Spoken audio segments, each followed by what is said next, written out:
Hello everyone, today we are covering one of the most mysterious yet fascinating topics of the Middle Ages. The dancing plague. We will go over how it all began and how it went on throughout different days, weeks and months. If you enjoy our content and wish to be a part of our journey for the tales of history together, make sure to subscribe and like the video. Also comment where you are listening in from. Let us begin with today's story. The summer of 1518 had come to Strasbourg with more heat than joy. The sun bore down on the cobbled streets like an unrepentant tyrant, leaching the moisture from the earth and turning grain fields into ash-colored wastelands. The Rhine moved slower than usual, thick with algae, as though even the river had grown tired. Bread had become scarce, meat rarer still, and what little food remained in the markets was too expensive for most. Mothers rationed crusts. Fathers scowled over empty bowls. But it was not hunger alone that unsettled the people. There was something else in the air, something heavier than drought and more oppressive than poverty. A feeling, a murmur without voice. The sense that something was wrong, deeply wrong, and no one could name it. The sky that evening was a watercolor of rose and gold. A dog barked in the tannery yard. A blacksmith's hammer clanged once, twice, then fell silent. The square near the tanner's district was nearly deserted, save for a few old women sweeping dust from their doorsteps and a fishmonger closing his stall. Church bells had tolled earlier, but they too had fallen quiet. The monks had returned to their cloisters. Children had been pulled indoors. The streets, usually noisy with gossip and trade, had gone still. That stillness was shattered when a lone woman stepped barefoot into the square and began to dance. At first, no one paid much attention. One of the washerwomen looked up, raised an eyebrow, and went back to her broom. But as the moments passed, and the woman's movements continued, jerking, twisting, spinning with no pattern, no music, and no apparent joy, the eyes of the square turned toward her. She wore a plain linen dress. Her hair was auburn and unkempt. Her face, pale and strained, was damp with sweat. She did not laugh or cry. She simply danced, her arms snapping sideways, her feet pounding the ground as if some rhythm only she could hear compelled her into motion. Her name was Frau Trophäa, and she danced as though her life depended on it. It wasn't a dance of joy, nor of celebration. It was closer to a fit, a spasm given form. She moved with a ferocity that frightened the onlookers. Her bare feet slapped the stone with increasing urgency, and she twirled so violently her skirt tangled around her knees. Her hands clawed at the air, fingers curled as though reaching for something she could not grasp. "Is she drunk?" muttered one man.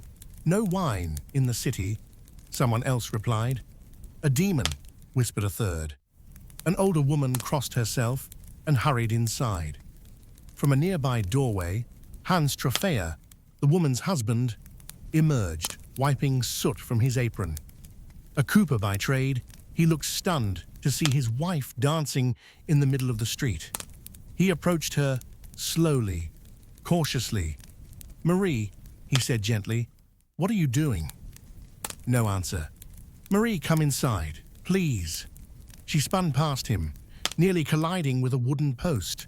Her eyes were wide, not blank, but lost, as though focused on something far beyond the square, something no one else could see. When Hans tried to take her hand, she tore it away and kept moving. The crowd grew. Faces peered from shutters and rooftops. Whispers filled the warm air. "She's cursed. She's ill. She's been touched by Saint Vitus." That name passed from mouth to mouth like wildfire. Saint Vitus, the patron of dancers and lunatics, of trembling limbs and holy madness. Had she invoked him? Had he punished her? Had God sent a plague unlike any before? Hans called for help. A local healer, Herr Gebhardt, arrived with a pouch of dried herbs and a heavy air of skepticism.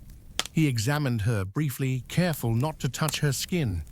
No fever, he murmured, no swelling, no rash. Then what? Hans begged. What is wrong with her? Gebhardt rubbed his temples. The blood, perhaps. Too hot, too fast. A humoral imbalance. She must sweat it out. She's danced all day. What more could she sweat? The physician hesitated. Sometimes the body obeys the will of heaven, not man. Perhaps St. Vitus holds her. The implication landed like thunder. Several onlookers made the sign of the cross. One boy dropped his apple and ran. That night, Frau Trophäa did not stop. When the sky darkened and the town retired to its restless sleep, she remained, moving beneath the stars like a marionette. Her steps grew slower, less graceful, but still she danced, on bleeding feet, with spasming limbs, and tears leaking silently down her face. She danced until the sun rose. Then she danced still. By the third day, the story had spread throughout Strasbourg. Crowds formed around her.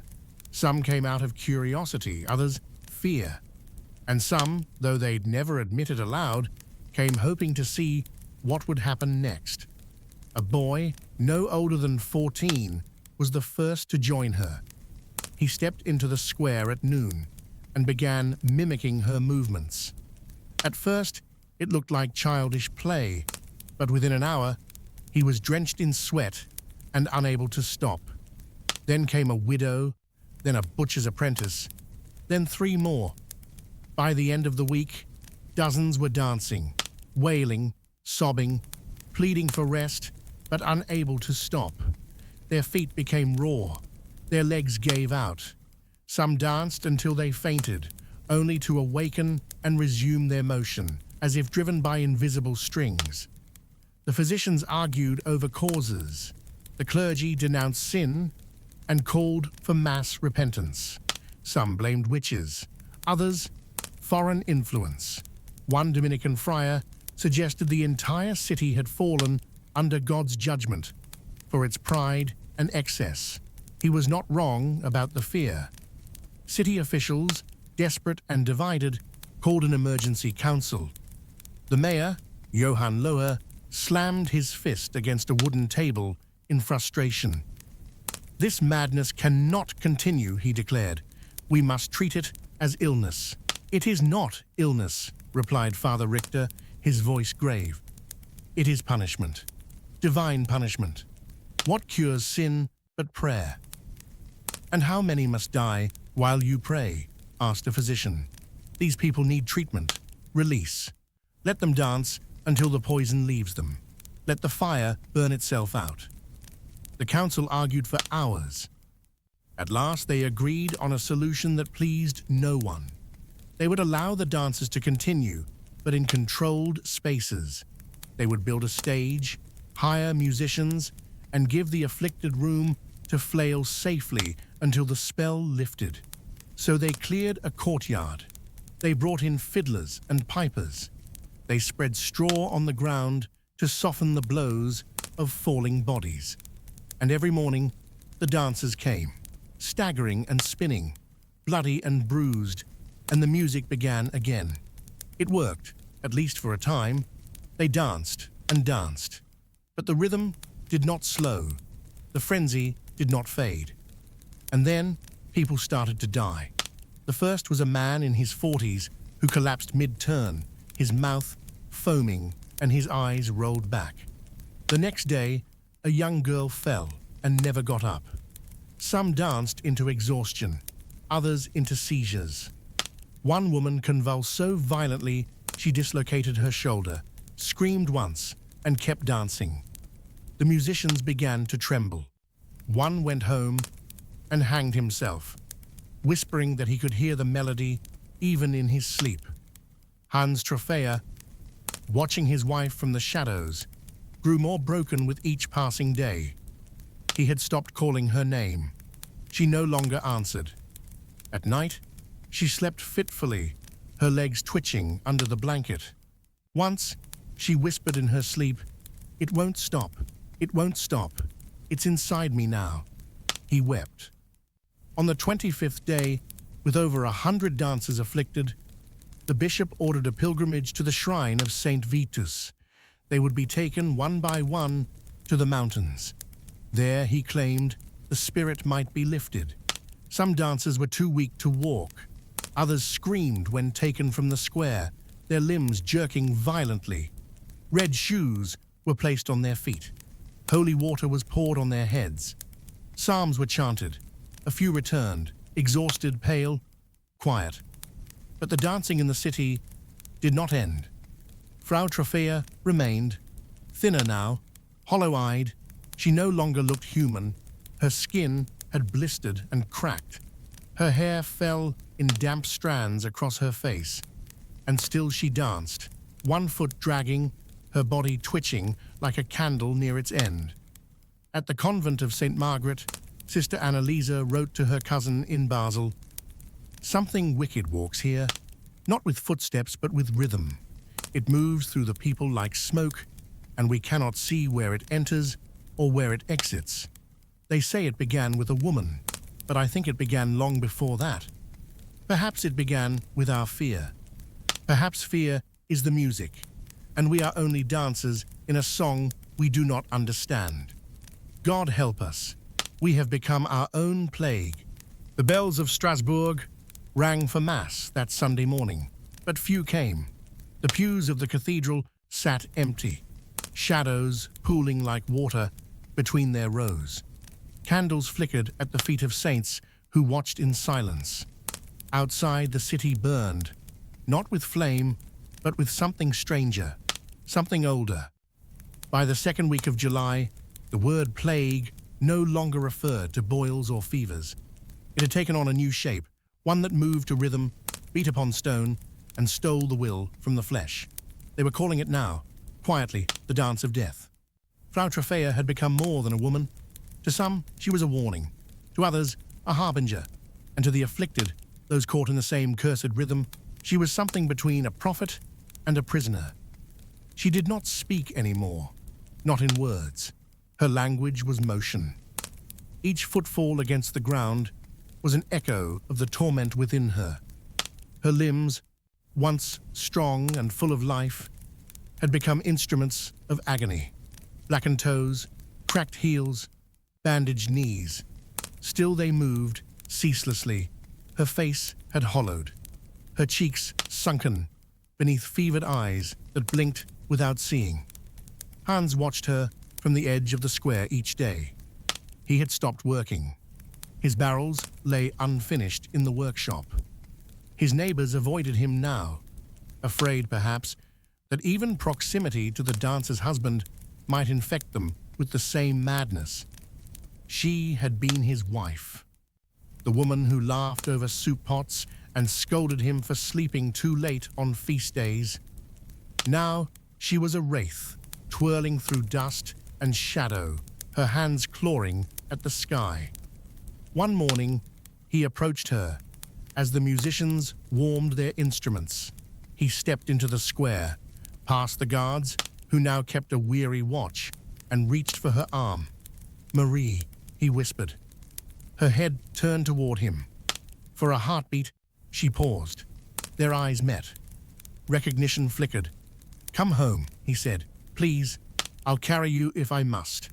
Her lips parted, her mouth trembled, and then, as if summoned by a force beyond either of them, her body jerked violently. Her hand flew into his chest, pushing him back with more strength than he thought she had left. She spun again. Her knees buckled. Blood dripped from her heel. She danced, and Hans fell to his knees.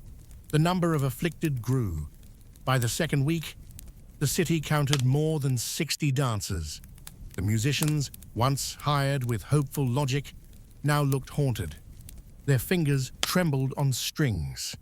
They played not with joy but out of fear, obeying the desperate orders of city officials who believed, perhaps falsely, that the music was the only thing keeping the afflicted from worse fates. But worse things were coming. On the 13th day, a woman collapsed, mid-waltz, her body striking the stone like a dropped sack of grain. She did not rise.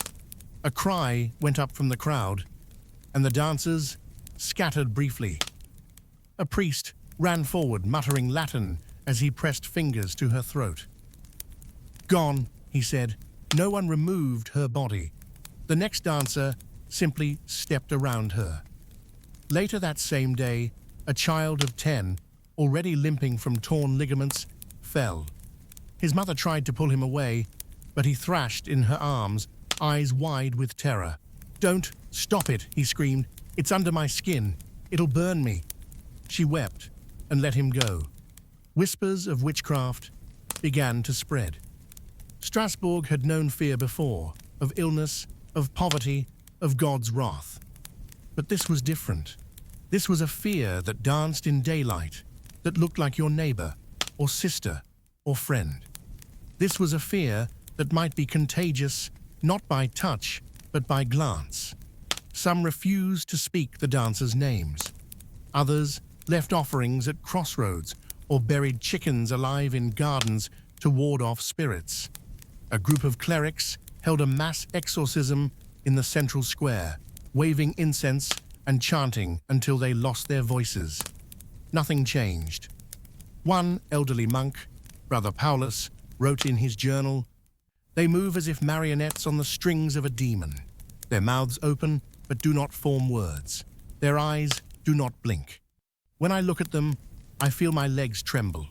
I fear that to watch them too long is to invite the rhythm into oneself." Among the afflicted, strange alliances began to form. Those who could still speak offered words of comfort to others. Some sang hymns as they danced, turning the agony into worship. Others muttered phrases that made no sense. One man shouted the same sentence over and over. "The blood turns to fire. The blood turns to fire." Another spun in a perfect circle, repeating, "She leads us. She leads us. She leads us." Though no one knew who he meant, it was not long before others pointed back to Frau Trophäa. "She was first," they said. "She opened the gate." The theory spread like rot through fruit. Frau Trophäa had been cursed, or worse, she had carried the curse into the city. Some claimed she had dabbled in forbidden rites. Others insisted she had been touched by the devil himself. One neighbor, an old widow named Brunhild, recalled hearing the woman speak in tongues weeks before it began. She was whispering to herself, she told the priest, in Latin or something older. Hans heard the rumors. He heard them from behind shutters, from beneath cloaks, from the barbed tongues of cowards who had once broken bread with his wife. "She is not cursed," he said. "She is not evil." But the whispers grew louder. The city council met again. This time, there was no argument. "Remove her," Mayor Lohr said. "Take her from the city. If she is the source, the dancing may end." Hans protested. He begged. But the council had made its decision. At dawn, on the 16th day, guards came to the square. They approached the dancers cautiously, as one might approach a den of wolves. They moved past the others and found her, still standing, swaying to a tune only she could hear. Hans was there. He stepped between them and shook his head. "She'll die if you take her," he warned. "She'll die if we leave her," the captain replied. They lifted her gently. She did not resist. Her arms floated behind her, like ribbons on the wind. Her head lolled against her shoulder. For the first time in days, she was still. They carried her out of the city, toward the shrine of St. Vitus, high in the Vosges Mountains. The pilgrimage path was lined with red ribbons, symbols of healing. At the shrine, priests awaited them with relics and chants. Holy water was poured over her limbs. Red shoes were placed on her feet. Blessed shoes, they said, shoes to protect her soul. For 3 days, she lay in a small cell beside the chapel. She did not speak. Her hands twitched at night, and her legs jerked in her sleep, but she did not rise. The priest declared her cured. They left her there to recover. Hans returned alone to Strasbourg. He walked the same road they had once walked together on feast days when they were young and full of laughter. Now he passed empty fields, dry wells, silent homes. When he arrived at the square, she was gone. But the dancing had not stopped. In fact, it had worsened. New faces had joined the afflicted, men of the cloth, soldiers, midwives. One of the musicians, driven to madness, had stripped naked and fled into the woods, screaming of flutes no one could hear. The death toll was now 14. Frau Trofea had been removed, but the rhythm remained. And each day, more feet joined the dance. At the shrine of St. Vitus, the monks entered her cell one morning and found it empty. The red shoes were still there, but she was gone. The city of Strasbourg had seen death before. It had faced fire, famine, war, and plague, but never had it known such a strange kind of siege. One that moved, not with swords or sickness, but with rhythm. It was no longer a curiosity. It was no longer rumor. It was a nightmare, and it was growing. By the third week of July, more than 100 people had joined the dance. The afflicted came from every walk of life: apprentices, merchants, widows, midwives, tailors, bakers. Entire families were struck, one by one. First a son, then a mother, then a father, clutching his chest as he twisted in circles. The afflicted did not begin with a leap or a joyous step. They were not swept into the crowd by desire or pleasure. No, it came like a crack in the mind, a sudden pull behind the eyes, a pressure beneath the ribs. An invisible hook embedded itself into their nerves and began to pull. Some tried to resist. They clenched their fists. They bit their tongues. They screamed. But eventually, their feet betrayed them. The first step came, then another, and once it started, it never stopped. They became unwilling dancers. One such man was Lorenz Wulfer, a shoemaker known for his sharp tongue and sharper leather. He had never danced a day in his life. He considered it foolish, an indulgence for peasants and weddings. One morning, he walked to his workshop. As he passed the tanner's square, he turned his head, just briefly, and saw them, moving, twisting, bleeding, still alive.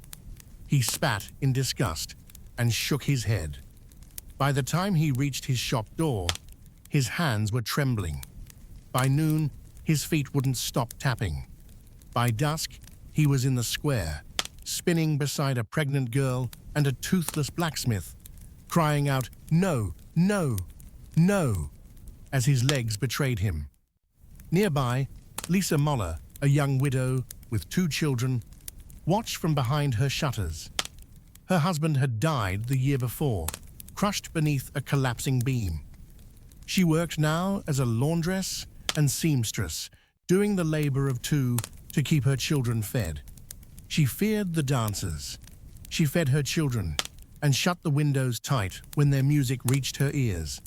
She whispered prayers to the Virgin and avoided the squares. One evening, her daughter pointed and said, "Mama, your hand is shaking." Lisa looked down. Her thumb twitched, then her fingers. That night, she tied her wrists together with a sash and knelt before her crucifix, begging for mercy. By morning, the sash lay torn, and she was gone. Her children watched from the rooftop as she danced down the street, barefoot and weeping, her nightdress torn by the wind. There were those who never danced, but felt the rhythm anyway. Old Mathis, a deaf scribe from the cathedral, reported that he could see their movements in the grain of the stone. He could not hear the music, but he could see it. The way the birds flew, the way the leaves twisted, the pattern of dust as it settled. It all pulsed with the same beat. A noblewoman, Lady Clarice von Lowenberg, claimed that when she looked at the afflicted too long, she felt the urge to breathe in time with their steps. "They're dragging the world into their rhythm," she whispered, "one soul at a time." A group of apothecaries gathered in a cellar to debate. Some argued that the dancers had eaten tainted rye. Others blamed miasmas rising from the river. One man proposed a fungus with hallucinogenic properties. Another claimed it was all spiritual madness, born from the trauma of hunger and war. But no matter their theories, nothing worked. Herbs failed, prayers failed. Bleeding only weakened the victims, and isolation sometimes made things worse. One man, locked in his home by his brother, began screaming so loudly the neighbors thought he was being murdered. When they broke in, he was dancing in place, eyes rolled back, tongue bitten in half. By the end of the third week, people stopped trying to help. They simply watched. The dances became a grotesque theater. A daily tragedy played out in sweat and blood. Onlookers stood in silence. Some brought food, others brought holy water. But most did nothing. They watched as a mother collapsed mid-step, still clutching the rosary she had tied to her wrist. They watched as a young girl, no older than 6, spun until her feet bled, and then lay twitching on the stones. They watched as a man in priest's robes tore at his own skin, screaming, "It's inside me." And still, the music played. The musicians, once eager to help, now moved like ghosts. They avoided looking the dancers in the eye. Some drank themselves into stupors between sessions. Others burned incense before each performance. One lute player confessed to the bishop that he heard the tune even when he slept. "It follows me," he said. "It's in the walls." When the bishop told him to pray, the musician laughed. "God doesn't answer anymore," he said. "He's too busy dancing." In the northern quarter, a boy named Andre hid beneath his bed. He had seen the dancing. He had watched his father fall to it. He had watched his mother try to pull him back, only for her to be swept into the same spiral. Now Andre lived alone in their small house, eating stale bread and water from the well. He did not speak. He barely moved. But each night, when the city quieted, he swore he could hear his father's boots stomping on the stones outside. One night, he peeked through the shutters. No one was there, but still, the footsteps echoed. At the monastery of St. Aegidius, a young monk named Brother Conrad began to doubt his faith. He had spent weeks fasting and praying, seeking answers. He had watched the dancers from afar, muttering psalms under his breath. But one morning, he felt a warmth in his feet, a tingle in his bones. He gritted his teeth and walked slowly to the chapel. As he knelt, his knees bounced. He clenched his fists. He begged God for silence. But the rhythm rose louder inside him. He pressed his forehead to the altar, and then he stood, and then he danced. By July's final week, the city had begun to break. The bakeries no longer opened on time. Market stalls stood empty. The mayor had stopped issuing proclamations. Even the guards had begun to murmur among themselves, some quitting their posts, others watching the dancers with haunted eyes. One night, 3 soldiers went missing. They were found 2 days later in the woods, spinning in slow, agonized circles, their swords discarded at their feet. When asked what had happened, one of them whispered, "She called us." "Who?" the mayor asked. The soldier only wept. Far to the west, in a cave near the shrine of Saint Vitus, a woman sat barefoot in silence. Her hair was matted, her skin sunburned. Her dress hung in tatters. She no longer danced. She sat still, but her toes twitched, and her head swayed ever so slightly to a rhythm that had never truly left. Frau Trofea was waiting. Back in Strasbourg, the square swelled with sound and movement. More than 200 dancers now. The cobblestones were slicked with sweat, streaked with blood. The sun scorched their backs by day, and by night, the stars bore silent witness. The city had fallen into step with madness, and no one knew how to stop it. When the death toll rose above 20, Strasbourg stopped pretending it was still a city and began behaving like a wound. Its streets festered with whispers and worry. Its churches overflowed with unanswered prayers. Its houses, once filled with laughter, now closed their shutters and waited for the music to come knocking. The heat did not break. August began with dust and sun and the smell of rot baking in the alleys. The dancers showed no signs of stopping. So the city turned, as it always did in crisis, to two great pillars, the physicians and the priests.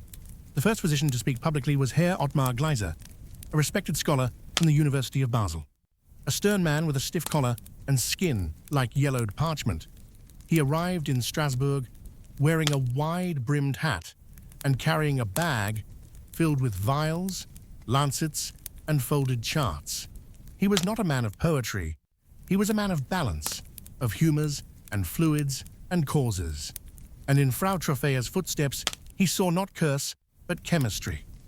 It is a sanguine imbalance, he told the mayor. Too much heat, too much blood. The body seeks to rid itself of the excess by expelling it through movement. The mayor, red-eyed from sleepless nights, blinked at him. So the cure is what? More dancing? Gleiser nodded gravely. Indeed, to suppress the dancing would only worsen the pressure. We must let it flow out, bleed the body, let it burn through itself. The council listened. Some agreed, others hesitated. But then came the priest. Father Matthias Richter had served the Strasbourg Cathedral for over 20 years. He was not a warm man, nor a cruel one. He was granite-shaped by faith, worn smooth by time. He had seen plague before, and famine.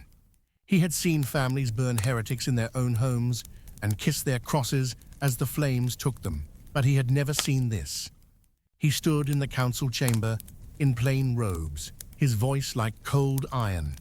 "This is not sickness," he said. "This is sin. This is judgment."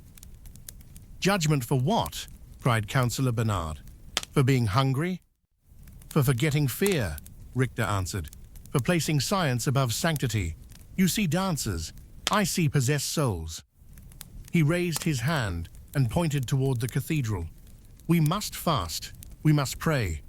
And most of all, we must atone." And so, Strasbourg did what cities do in chaos. It followed both paths at once. The physicians opened bleeding tents on the edge of the square. Men and women were strapped to chairs as their arms were cut and their blood drained into clay basins.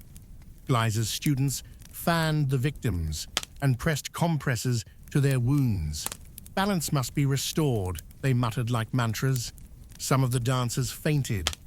Others, revived by the shock of blood loss, resumed dancing immediately, spinning away from the tent, with pale faces and stumbling feet. When the city ran low on leeches, the physicians made do with razors and hot stones. The sight of a surgeon chasing a dancer with a bowl and a blade became commonplace. No one laughed. They also tried tonics, tinctures of vinegar, valerian, and belladonna. Many of the afflicted vomited upon tasting them. A few screamed. One girl clawed at her own throat, shouting, "It's not in my belly, it's in my bones." The priests, meanwhile, declared a period of public penance. Flags bearing the image of Saint Vitus were raised along the streets. Altars were built. Statues wept from every windowsill. Boys with bare feet and ash-smeared faces led processions of penitents through the city, whipping their own backs with cords. Each morning, Mass was held, not just in the cathedral, but in courtyards, bakeries, and alleyways. Some services were accompanied by tears, others by hysteria. One Sunday, a nun collapsed in the nave, whispering, "They're dancing in my mind." even when I close my eyes. Father Richter began holding exorcisms. He would approach the worst cases, those whose lips were bloodied from gnawing at their own tongues, or whose fingers had broken from clenched fists, and he would place his crucifix upon their foreheads and chant in Latin. Some shrieked.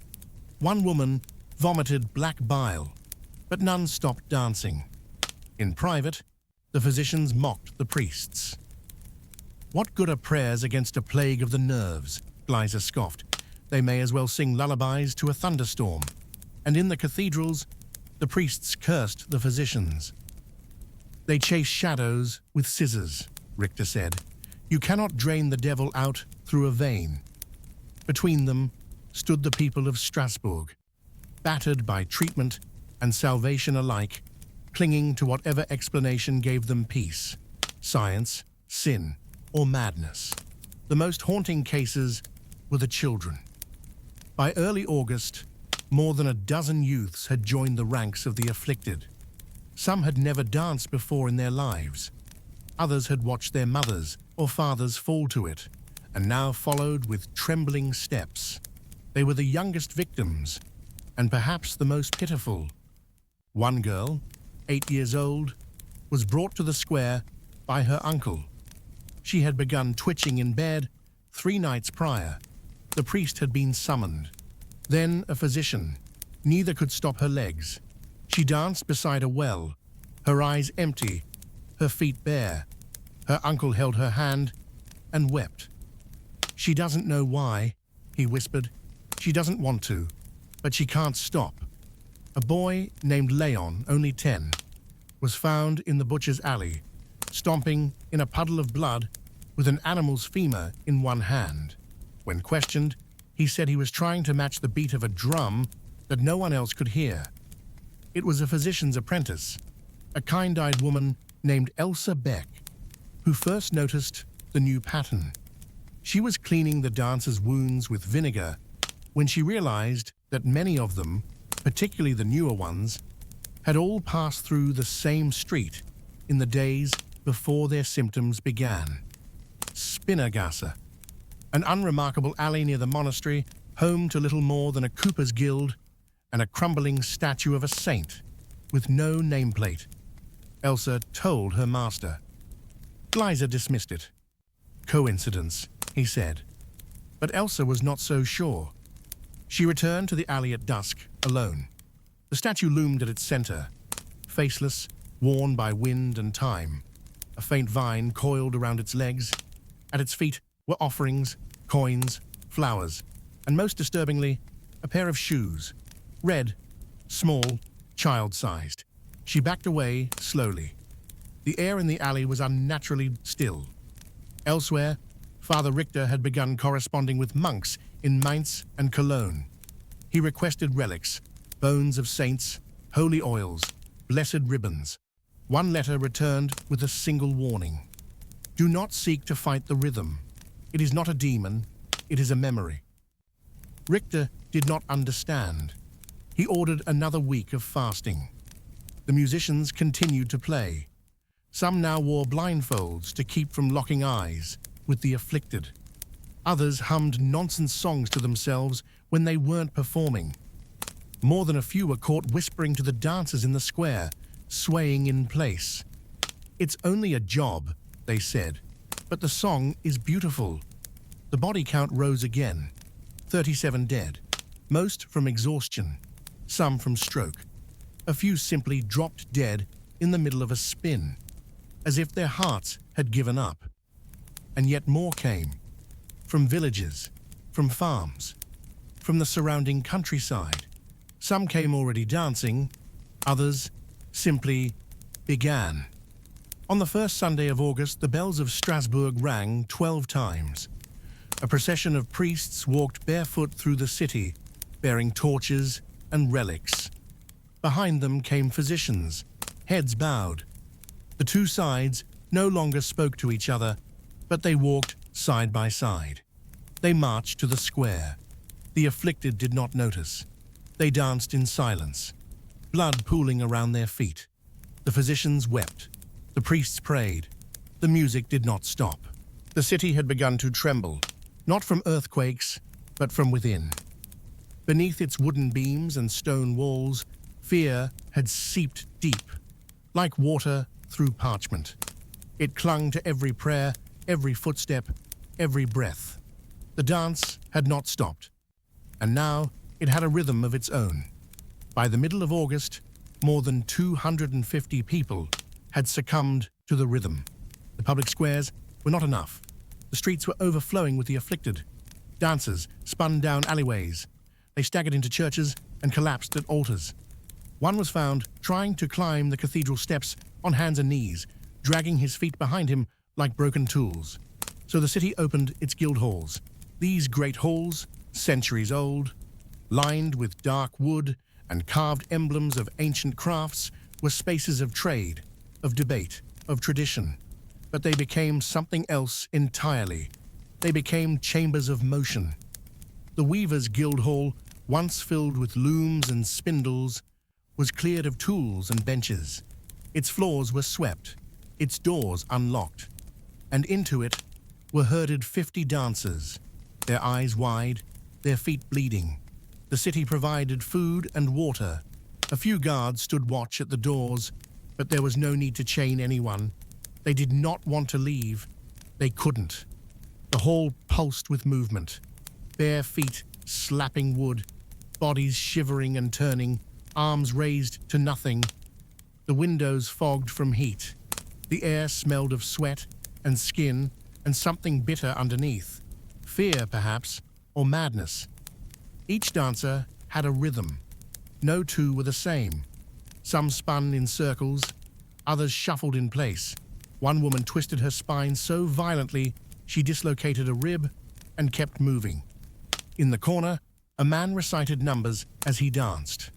2, 4, 6, 8, 10, 12. Every now and then he would shout, "She's watching." Other guild halls followed. The Cooper's Hall, where barrels once stood stacked to the rafters, now echoed with the sound of stomping feet. The Baker's Hall, once filled with the smell of warm bread, now reeked of blood and vinegar, with priests stationed at every corner, praying aloud to drown out the music. And the Tanner's Hall, farthest from the cathedral, became something closer to a hospital, or perhaps a prison.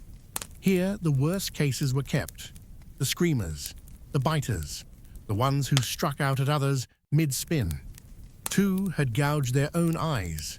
1 had ripped open his own throat with fingernails. They called them the burned, not because of flame, but because of what they said. "It burns inside," they whispered. "The fire is dancing." One woman clawed at her belly and sobbed, "It's in my womb. It's dancing in my unborn child." The midwife attending her fainted on the spot. To maintain order, the council appointed a new official, Master Albrecht Krantz, a former soldier turned civic enforcer. He was given full authority to manage the dancers. He wore chainmail beneath his robes and carried a wooden staff etched with a cross. Every morning, he walked the halls, barking orders, overseeing the rationing of food, the cleaning of floors, the changing of linens. His men, 6 in number, followed behind, more jailers than guards. Krantz believed in order. He did not believe in demons or music or fire in the blood. Until the night he saw the wall dance. It was past midnight. The Cooper's Hall was unusually quiet. Most of the dancers had collapsed into sleep, their limbs twitching in fitful dreams. Krantz walked through with a lantern in hand, checking the corners for any signs of escape or death. Then he heard it. Not footsteps, a tapping. Slow, rhythmic. He turned, and there, in the far wall, the stone wall, he saw shadows moving. Not cast by torchlight, not by dancers. The wall itself seemed to shift, the stone rippling as if in water. He dropped the lantern. The light sputtered, and in that half-second before darkness swallowed the room, he saw the outline of a woman's face in the stone, smiling, dancing. He did not speak of it again, but the next day he requested transfer to a monastery near the Vosges. Outside the guild halls, life in Strasbourg continued. If one could call it life, merchants sold goods from carts but kept their heads down. Children played in alleyways but ran at the sound of fiddles. Lovers no longer walked the banks of the Ill. The only ones who moved freely were the afflicted, and those who played for them. The musicians had changed. They no longer looked like men and women playing songs. They looked like mediums, eyes hollow, hands blistered, strings worn thin.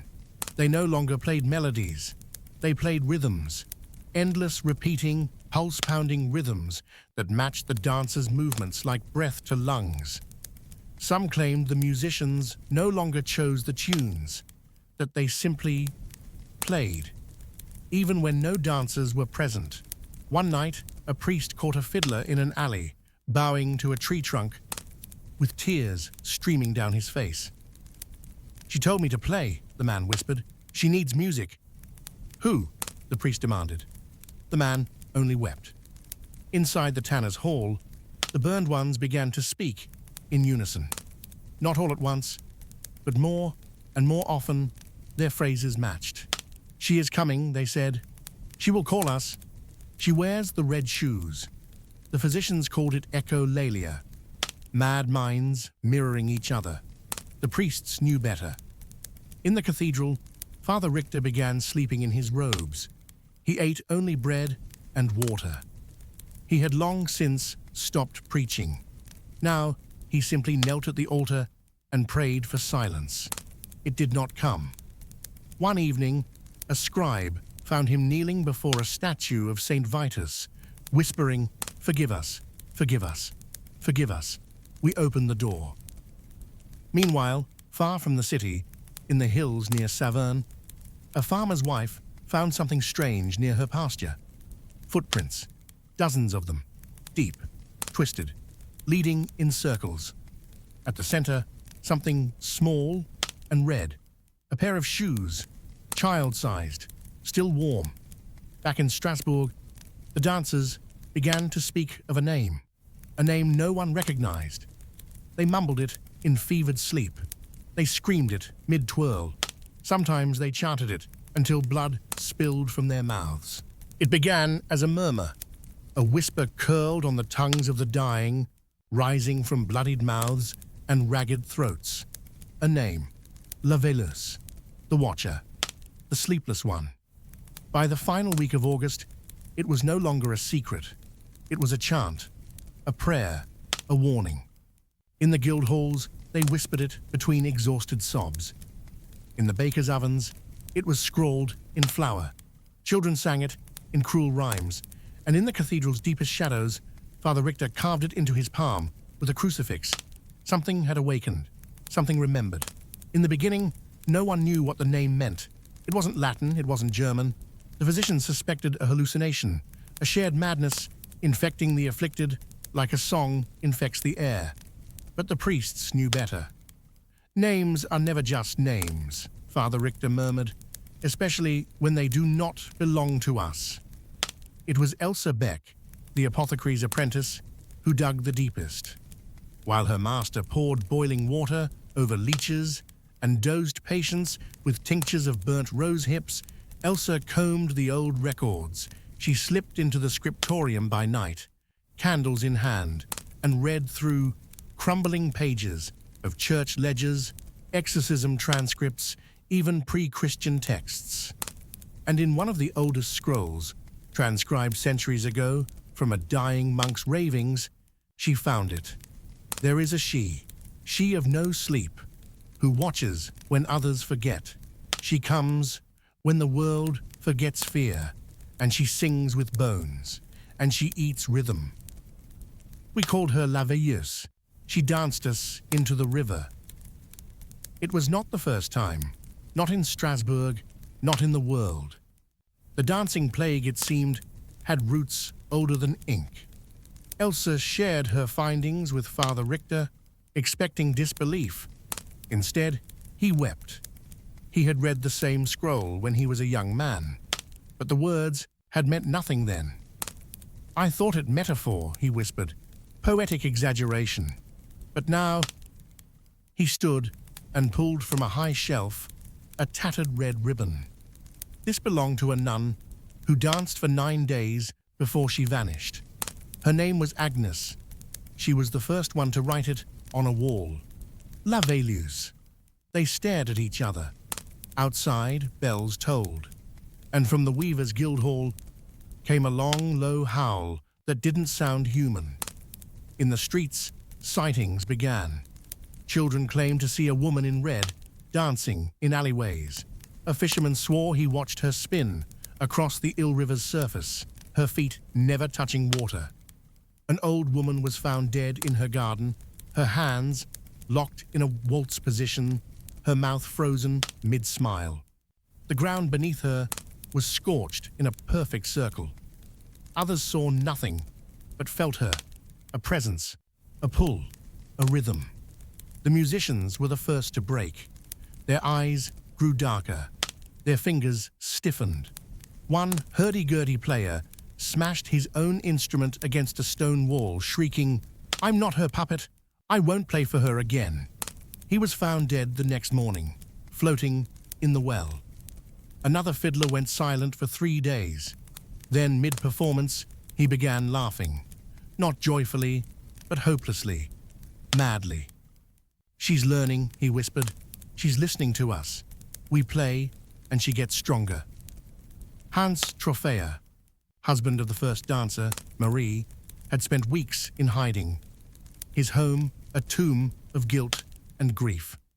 But when he heard the name La Veilleuse whispered through the streets, something stirred inside him. He returned to the square. He stood where Marie first danced. He looked at the cobblestones as if they might open and speak. And then he said, to no one, "She's not new." Hans went to Elsa.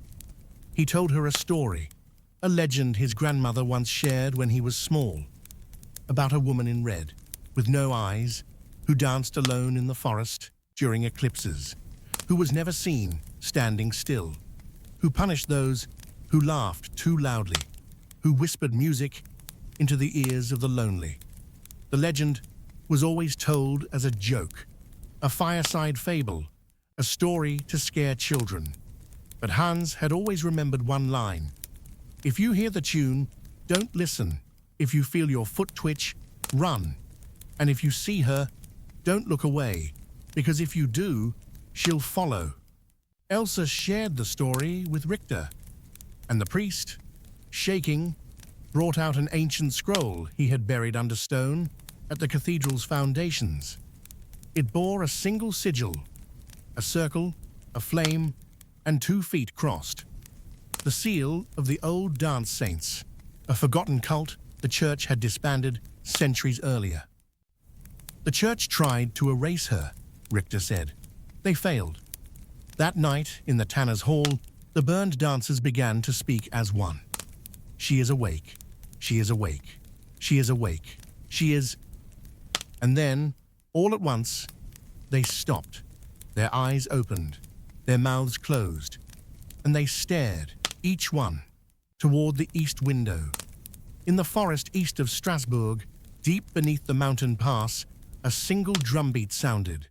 No one struck it, no one touched it, but all the dancers heard it, and they danced, harder than ever before. Bones cracked, teeth shattered, blood soaked the floors. But they did not stop. They could not. She was near. The city council, once filled with shouting and desperation, now sat in silence. Even the mayor, pale and gaunt, spoke in whispers. "How do we stop her?" he asked. No one answered. Elsa, alone in her master's apothecary, began working on something new. Not a cure, not a tonic, a barrier, using symbols from the scrolls, flowers from graveyards, blood of the unafflicted, dust from a musician's bow. It was not medicine. It was something older. She painted it on the walls of her room and waited. In the square, Hans stood once more where Marie had danced. and for the first time in weeks, he felt it. The pull, a twitch in his toes, a pressure behind his heart. He looked up, and there, at the far end of the square, she stood, La Veilleuse, draped in red, hair floating like smoke, feet hovering just above the ground. She moved, not like a dancer, but like a flame. Her face was a blur, her arms open, and though no music played, the rhythm returned, louder than before. Hans fell to his knees, and in every corner of the city, from the gutters to the guild halls, the dancers began to turn toward her, their queen. The first thing almost everyone remembered wasn't her face, no one could quite describe that, but the shoes. They were red, bright as fresh blood, vibrant as a flame against the dull greys and browns of the cobblestone square. Shoes that seemed to shimmer and glow as if dipped in molten glass or forged from the very heart of fire itself. They didn't touch the ground. They hovered an inch or two above it, moving in slow, deliberate circles. The toes pointed outward, twitching ever so slightly as if listening to a rhythm no one else could hear. The rest of her figure was barely visible, an ethereal shimmer of fabric and shadow, yet those shoes burned into the memory of every witness like a brand. La Veilleuse had arrived. The moment she appeared, silence fell over the city like a shroud. No footsteps echoed through the streets. No birds sang in the trees. No voices broke the stillness. Even the wind seemed to hold its breath.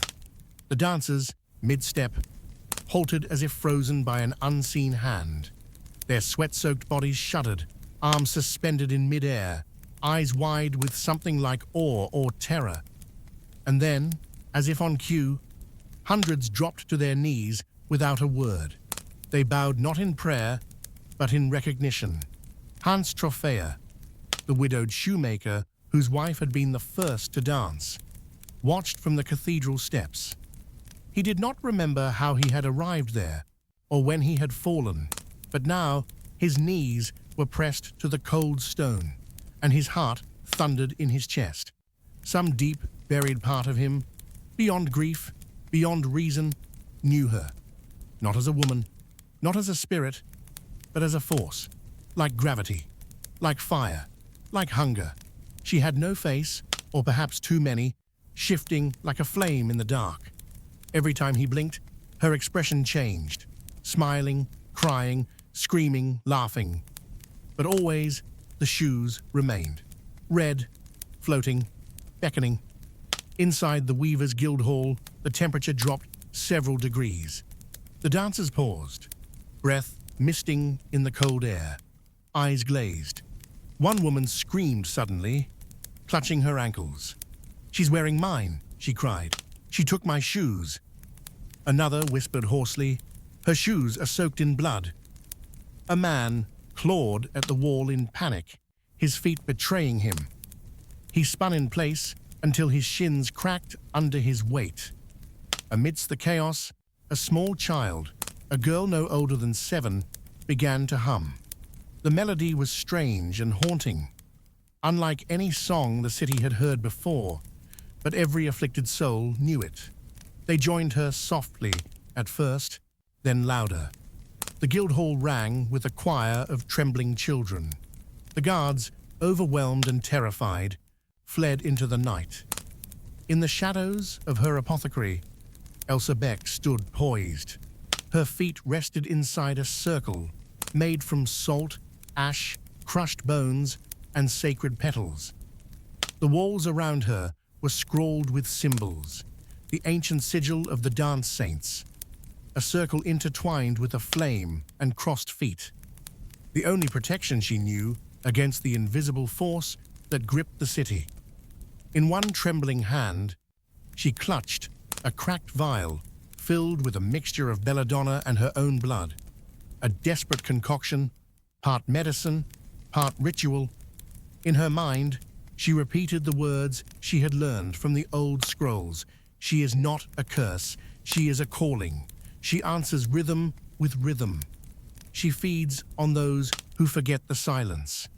She closed her eyes and waited. Meanwhile, Father Matthias Richter remained locked inside the cathedral. For 5 days, he had neither eaten nor slept. He dismissed his servants, barred the doors, and took up a vigil before the altar. With cracked lips and sunken eyes, he chanted prayers in ancient tongues, his voice growing hoarse with desperation. He had no sermons left, no faith to preach, only fury and fear. Raising his arms to the vaulted ceiling, he shouted, "We see you. We name you, La Veileuse. We cast you out." There was no thunder, no quaking earth, only a soft, mocking laugh heard by no one but him. Then footsteps, light, rhythmic, from the shadows, red shoes. Outside in the streets, something impossible began. One by one, non-dancers, those who had resisted the maddening rhythm, felt themselves pulled toward her. They emerged from shuttered homes, blinking and confused. Elders limped from shops, trembling. Children stepped into the moonlight, barefoot and wide-eyed. A blind man opened his eyes and wept. A woman abandoned her broom and swayed, perfectly in time. It was not possession, it was remembering. La Veileuse passed among them, and with a subtle tilt of her head, she invited them. Without resistance, they followed. A congregation of rhythm began to grow. By the time she reached the guild halls, over 500 souls trailed behind her. Inside the Tanner's Hall, the burned ones, those twisted bodies too broken to dance, began to scream. "She's here! She walks on our lungs! She wants our bones! She's wearing the shoes! She's wearing them! She's..." Then all at once, silence fell. Their eyes snapped open, their faces contorted into unnatural smiles, their backs arched like twisted branches, hands bent at impossible angles, and they stood. Even the ones who had not walked in days, even the ones with shattered spines, even those missing feet. They rose and began to dance. The mayor, pale and gaunt from weeks of sleepless terror, penned his will in trembling script. He placed the paper carefully on his desk, extinguished the candle, and walked barefoot into the square. When the red shoes passed him, he smiled, and he stepped forward. Hans Trophea rose from the cathedral steps. He looked at La Veileuse and whispered, "You're not a devil." She nodded, emotion so slight it could have been imagined. She danced closer, spinning, twisting, floating, and with every step, the city itself seemed to bend toward her. Walls leaning, bells trembling, fountains draining. No words escaped her lips, only dance, and the world remembered. Then from the edge of the square, a new sound rose, Elsa's voice. She stepped into the clearing, her circle of protection glowing faintly beneath her feet. In her hand, she held the vial.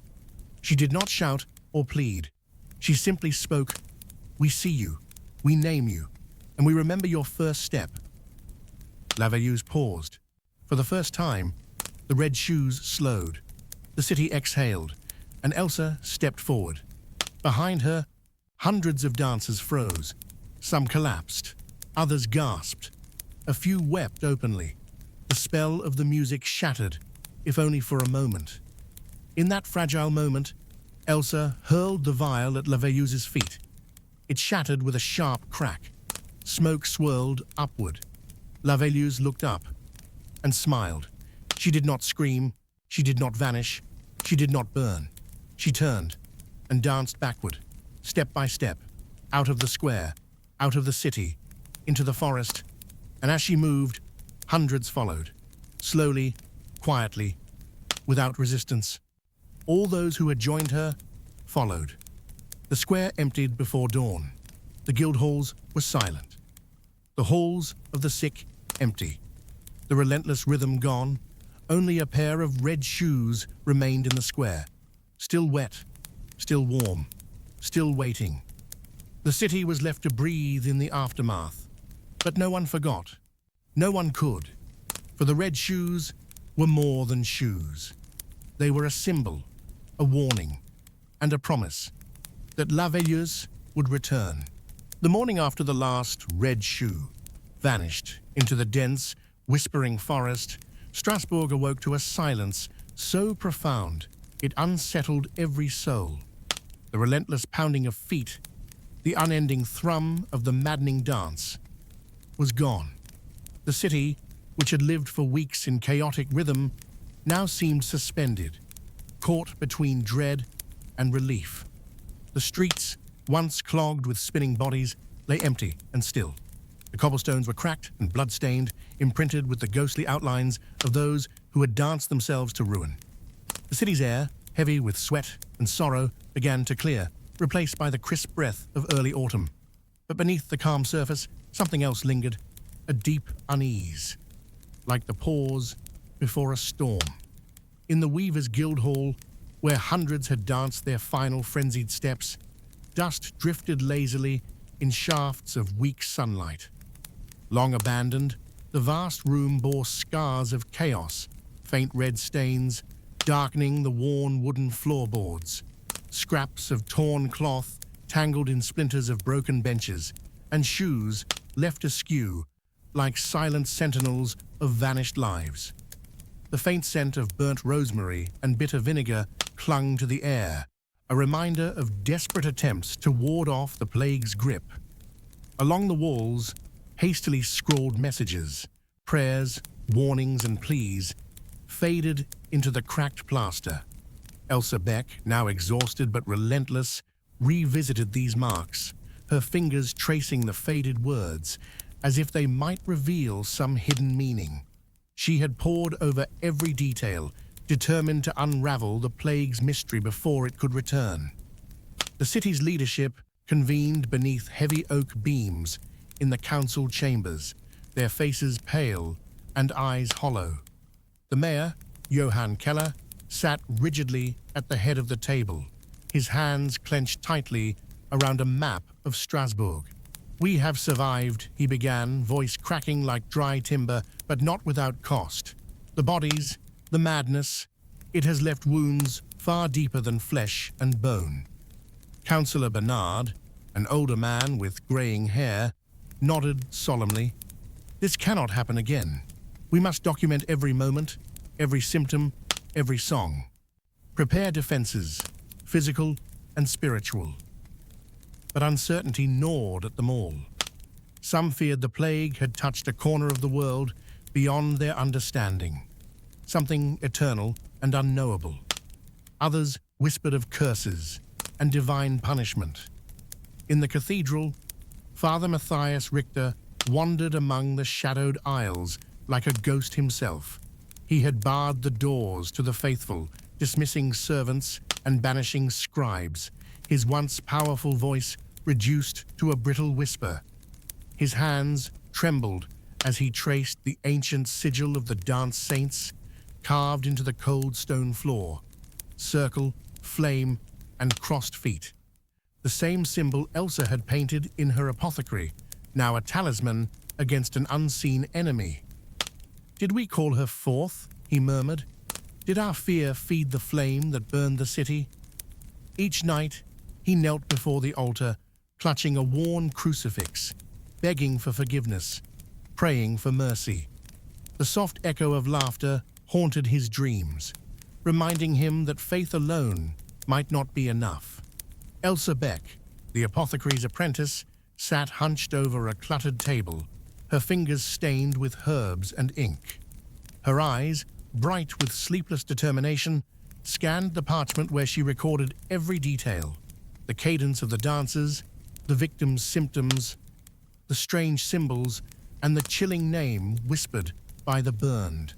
Her potions simmered in copper cauldrons, fragrant with rose hips, bitter bark, and crushed petals from graveyard flowers. She worked to create a barrier, a blend of medicine and magic, to protect the city should La Veilleuse ever return. Though she barely slept, a quiet resolve settled within her. If the city was to survive, she would uncover the plague's secret. Outside the city walls, The forest loomed dark and impenetrable. Villagers spoke in hushed tones of flickering lights seen among the ancient trees, ghostly lanterns dancing between twisted branches. At night, distant drums echoed faintly on the wind, sending shivers through even the bravest hearts.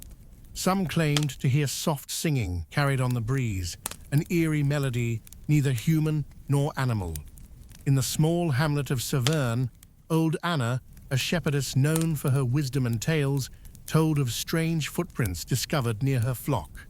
Twisted and circular, they seemed to spiral endlessly, leading away from the pastures and into the dark woods. At the center of the prints lay a single pair of red shoes, small, child-sized, still warm to the touch, as if someone had just stepped out of them. Within Strasbourg, the populace slowly returned to daily life. Markets reopened, though many goods remained unsold. The Ill River flowed steady and clear, washing away the grime and memories. Children's laughter tentatively filled the alleys once more, their games cautious but joyous. Shopkeepers cleaned their stalls with trembling hands. Mothers whispered prayers over their sleeping infants, wary of shadows and silence. Yet beneath the surface of recovery, unease simmered. Some claimed to feel invisible eyes, watching from dark corners. Others shivered at the sound of faint tapping, like footsteps on stone, when no one was near. At night, in the homes where no dancer had lived, strange music occasionally drifted through cracked windows, a soft, haunting tune that slipped between dreams and waking, tugging at toes and fingers. In the heart of the city, the red shoes remained, placed carefully in the center of the square, where La Veilleuse had last danced. They gleamed faintly in the moonlight. No one dared move them. They were sacred, a warning, a reminder. Children dared each other to touch them, but none could bring themselves to do so. For Hans Trophea, the pain of loss lingered like a shadow he could not shake. Every day he visited the square, standing before the empty guild halls where his wife had danced herself to death. He whispered her name into the wind. Sometimes, when the light was just right, he thought he saw a flicker of movement, an echo of a red shoe spinning just beyond his vision. The city was scarred, the people were broken, but life, as it always did, pressed on. And in the quiet moments, when the city held its breath, there was the faintest trace of rhythm beneath the silence. A whisper, a heartbeat, a promise that the dance was not over. The restless quiet had settled over Strasbourg, but it was not peace. The city was a vessel filled with the fragile hush that comes after a storm, the kind of silence that feels like holding one's breath in the dark, waiting for the next crash to break the stillness. The red shoes sat in the city square, gleaming faintly under the silver gaze of the moon, their cruel radiance untouched by human hands. They were a haunting monument to the terrible weeks that had passed, a reminder of the invisible force that had torn through the city like wildfire. People looked at them with a mix of fear, reverence, and curiosity. No one dared touch them. To do so was to risk everything. The city had tried to move forward, but the memories clung to every corner. Mothers whispered prayers over their children as night fell, eyes darting nervously toward darkened windows and empty alleys. Merchants reopened their stalls, but their laughter was cautious, strained. The markets bustled, yet shadows hung heavier than usual, as if the city itself trembled beneath the surface. Hans Trophea, the shoemaker who had lost his wife to the plague's terrible dance, wandered the streets in a fog of grief and obsession. His hands, once skilled at crafting shoes for the city's folk, now trembled as he traced the very stones where Marie had first danced herself into madness. His heart was a wound that refused to heal. To him, the red shoes were more than a symbol of sorrow. They were a puzzle piece of a terrible story, a message waiting to be deciphered. Each day, Hans visited the square, lingering long after the sun had set. One evening, as dusk bled into night, he paused at the heavy wooden doors of the cathedral. Faint voices drifted from a side chamber, a secret meeting hidden from the world. Driven by desperate curiosity, Hans slipped inside, careful not to disturb the solemn hush. There, in the flickering candlelight, he saw Elsa Beck and Father Matthias Richter in low conversation.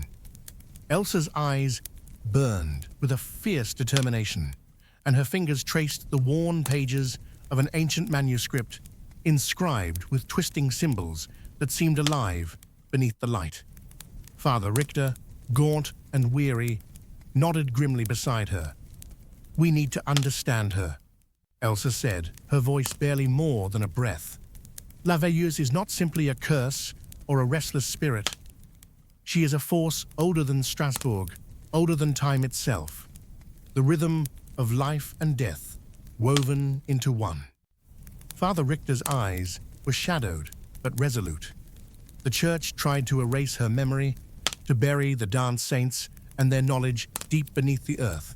But this plague, it has reawakened forces best left forgotten. Hans swallowed hard. And what can we do? How do we stop her from coming back? Elsa's gaze was steady as she answered, "We prepare, we protect, but above all, we remember. If the plague returns, and I fear it will, we must be armed with faith, knowledge, and courage." The city's fragile calm began to crack as strange occurrences multiplied. People who had never danced began to twitch uncontrollably, limbs jerking in spasms they could not explain. Some awoke in the dead of night, murmuring about haunting melodies carried on the wind, music no one else could hear, a soft, eerie song pulling them toward madness. One afternoon, in the bustling marketplace, a young girl named Clara collapsed without warning. Her body writhed violently as she babbled incoherently about a woman in red, beckoning her to join the dance. The local healers were helpless. The city's apothecaries exchanged worried glances, recognizing the chilling echo of the plague's curse. Elsa was summoned at once. She knelt beside Clara, observing with a scholar's eye. Though the symptoms resembled those of the original dancers, there were subtle differences, signs of a spreading shadow. "This is not an illness of the body alone," Elsa told the gathered crowd, voice grave and clear. "This is the plague's echo, reaching out beyond those who danced. It is a warning that La Veilleuse's call has not been silenced." Whispers of fear rippled through the crowd. Then, one moonless night, a piercing scream shattered the city's uneasy peace. Hans was among the first to rush outside, heart pounding in his chest. To his horror, the red shoes, those dreadful symbols of the plague, were gone. In their place was a trail of crimson footprints, spiraling away toward the dark edge of the forest beyond the city walls. Panic swept through Strasbourg like a cold wind. Guards doubled their patrols. Watchmen kept sleepless vigil in every alley. But the shoes had vanished, and with them, the dread certainty that La Veilleuse herself had returned. Determined to confront the nightmare at its source, Hans joined forces with Elsa and Father Richter. The three prepared with solemn care, gathering sacred relics, herbs, and the ancient knowledge gleaned from tattered scrolls. They steeled themselves for what lay beyond the safety of the city. The forest loomed before them, ancient and impenetrable. Its gnarled branches twisted together like grasping fingers, shadows pooling thick and dark beneath the canopy. As they stepped beneath the trees, strange sounds followed them. Faint drums pulsed in the distance, low murmurs whispered on the wind, and the rhythmic echo of footsteps circled like a heartbeat in the dark. Signs of the plague's passage marked their path. broken branches crushed beneath invisible feet, underbrush flattened in spirals, and the unmistakable spiral footprints that led ever deeper into the woods. Suddenly, they entered a clearing, bathed in a strange, eerie red glow. There, in the center, stood a solitary figure cloaked in crimson, the unmistakable shape of La Veilleuse. Her red shoes hovered just above the earth, spinning slowly to a silent rhythm. Her form flickered like a candle flame in a draught, both solid and unreal. Slowly, deliberately, she began to move. The forest itself seemed to pulse in time with her steps. Hans felt an overwhelming urge surge inside him, the irresistible call to join the dance, to move in step with the sleepless one. His feet itched, his muscles trembled. Elsa gripped her talisman tighter, chanting protective incantations that trembled on her lips. Father Richter raised his crucifix high, calling upon divine light to shield them. But La Veilleuse's dance was a force beyond prayer or protection, a wild harmony of chaos and order that tugged at the deepest, most primal parts of the soul. The three fought desperately to resist her pull. Hans staggered, nearly overcome by the urge to move. Elsa's voice wavered but held strong. Father Richter's prayers rose louder, filling the clearing with a brilliant radiant light. Gradually, the dance slowed. La Veilleuse's shimmering form flickered uncertainly. She stopped, and her voice, a haunting melody that seemed to echo through the trees themselves, spoke, "You cannot stop the dance. It is life itself, chaos and order entwined." Elsa stepped forward, unwavering despite the chill that threatened to freeze her heart. "We will not let you consume us," she said firmly. For a long moment, silence hung heavy between them. Then, La Veilleuse's eyes softened. She lifted her hands, releasing a burst of crimson light that spread through the forest like wildfire. The earth seemed to breathe, the rhythm shifting from madness to balance. With a final, graceful step, La Veilleuse faded into the shadows. The trio returned to Strasbourg, carrying a new understanding.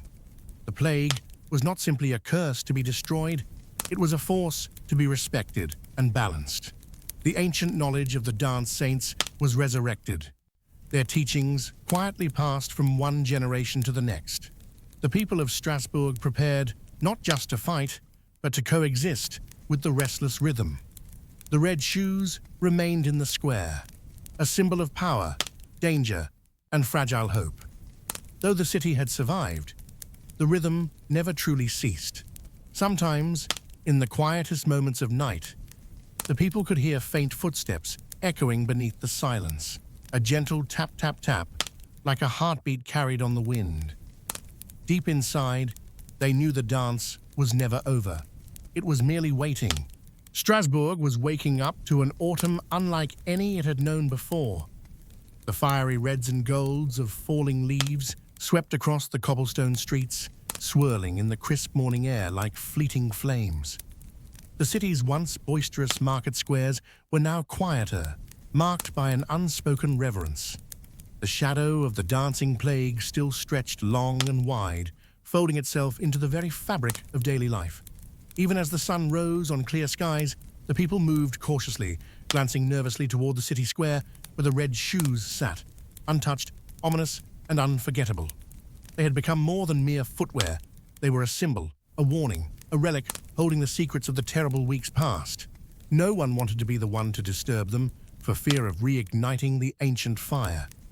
Hans Troffea, the shoemaker whose world had been shattered by the loss of his wife Marie, found himself drawn back again and again to the square. He would sit by the fountain for hours, his fingers tracing the intricate carvings on a small wooden pair of red shoes Marie had lovingly crafted before the madness had consumed her. The scent of pine and damp earth lingered in the air, but his mind was lost to memories of her laughter, her spinning dance, and the terrible price she had paid. On chilly evenings, when the air was sharp with the first hints of winter, Hans would close his eyes and swear he heard the faint tapping of feet, a delicate rhythm, just beyond the edge of hearing, a heartbeat lingering in the silence.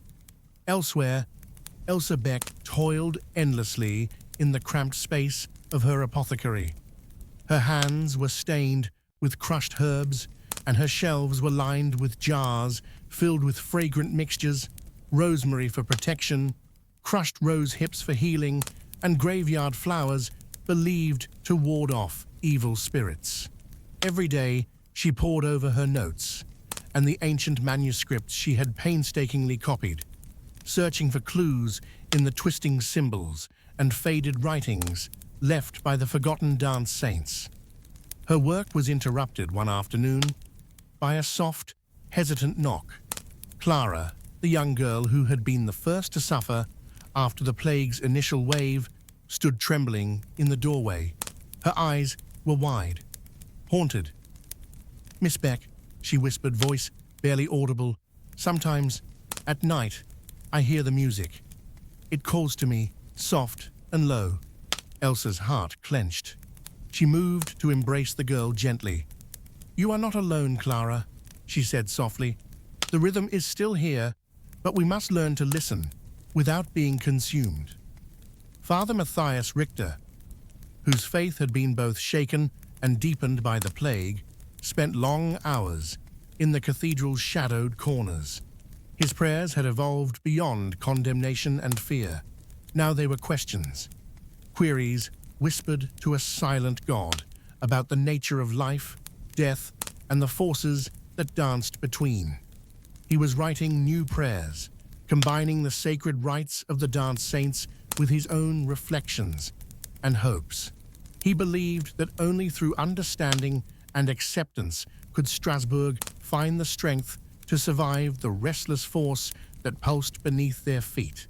But as the days grew shorter and the chill of October crept into the air, the city began to experience unsettling signs. Whispers of shadowy figures appeared in the night, dancers with impossible grace moving just beyond the edges of vision. The wind sometimes carried haunting melodies, ethereal and unearthly, stirring the souls of those who heard. Children spoke in hushed tones about a glowing woman clad in red, her shoes spinning and tapping softly on the forest floor at the city's edge. Elsa called Hans and Father Richter to her apothecary one evening, her face pale but resolute. The candlelight flickered across the walls as she spread fragile parchments upon the table, the delicate script of the dance saints' manuscripts catching the glow. "There is something I have discovered," Elsa began, tracing a swirling symbol with her finger. "The dance is not merely a curse or a punishment. It follows a cycle, returning with the changing seasons, not to destroy, but to renew. The rhythm is part of the land, part of the people."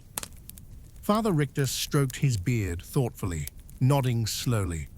"If this is true, then fighting the dance with fear alone is folly. The city must learn to live in harmony with it, to embrace the balance between chaos and order." Hans looked down at his worn hands. Marie was part of that dance. Perhaps, in some way, we all are. Later that night, beneath a sky dusted with stars, the trio walked to the city square. The red shoes sat quietly beneath the watchful gaze of the moon, their silence almost sacred. Suddenly, the faintest tapping began, a soft, rhythmic sound, like a heartbeat beating just beneath the stones. The tapping grew steadily, swelling into a gentle melody that filled the crisp night air. Hans felt the familiar stir deep within, an urge to move, to dance, to become one with the rhythm that had shaped the city's fate. Elsa began a quiet chant, her voice weaving the ancient words learned from the manuscripts. The language was strange and beautiful, a blend of reverence and power. Father Richter raised his crucifix, light spilling from its carved surface, filling the square with a warm glow. From the shadows, a single figure emerged. She was bathed in a faint red light, her form both ethereal and unmistakably real.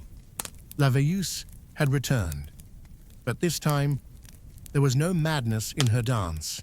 Instead, she moved slowly, deliberately, with a grace that spoke of sorrow and solemnity. Her feet barely touched the stones as she spun softly beneath the silver moon, the city watching in stunned silence. This was not the fury that had consumed so many before, but a ritual, a covenant between the restless spirit and the living. The people held their breath, caught between fear and awe. Hans whispered, "The dance is not our enemy. It is part of us, as much as the air we breathe." Elsa's eyes shone with quiet joy. Now we know how to listen, how to respect the rhythm. Father Richter closed his eyes, feeling the pulse of the dance, an ancient heartbeat shared by the city, the forest, and the very spirit that moved beneath the stars.